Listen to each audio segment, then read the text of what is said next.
Okay, in this video, I'm going to demonstrate how to use very simple touch automation on the S6.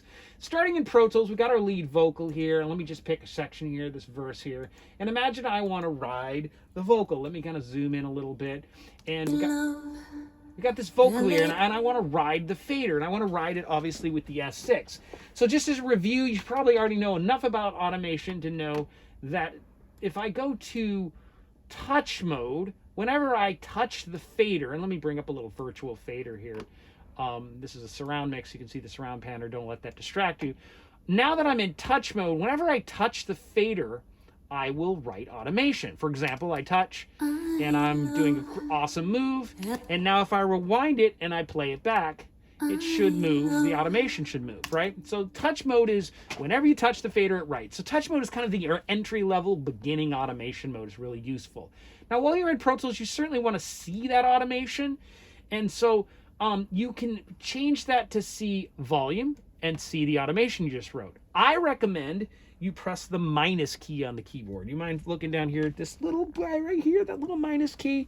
I'm going to press it, go back up to Pro Tools, watch what happens. Boop, boop, boop, boop, right? That's a great thing. You want to just see your automation quickly, hit the minus key. So that's touch mode, right? That's just a quick review. Now let's come down to the S6 and figure out how to do this on the S6. So I'm going to turn touch mode back off on the Pro Tools. And now on the S6, how do I've already selected the channel. So the channel is here in my selected fader. Of course, it could be anywhere and the same thing would do. If I want to put it into into touch mode, I just hit the little F. I don't know what F stands for, but it's our automation thing. And I cycle through until I see touch, and touch, it shows up right up there in touch. And of course I can see it on the screen as well, but I'm cycling through my automation modes.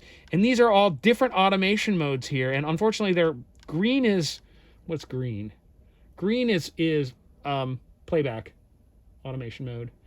And what do they call that? I'm sorry. Read, duh. And red are all the different modes, and I just kind of toggle through it till I find the one I want, which is touch. That's okay, that's cool. Alternatively, even better, you can use this screen over here to call up the automation mode you want.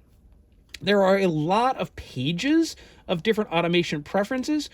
Pro Tools has a very complicated automation system. It's really powerful, it's really cool. Most of the time I use it very simply. And if you press the Auto 1 button, that's the little round one in the middle, you kind of get the basics. And now all you got to do, and to skip that terrible button, and to skip having to touch Pro Tools, just select the mode you want, touch, and enable the fader.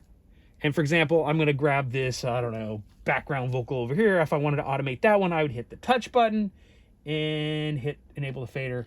And that fader, that with a little pink triangle, purple triangle button, and immediately this Boz track is now in touch like I want it. And maybe I would want, I don't know, something else to be. Maybe I want this one to be in touch, so I would have touch, hold it down, and select the fader, and boom, that guy's in. So if I wanted to do all of them, I could just kind of go like this really quickly, and it would put them all in touch mode.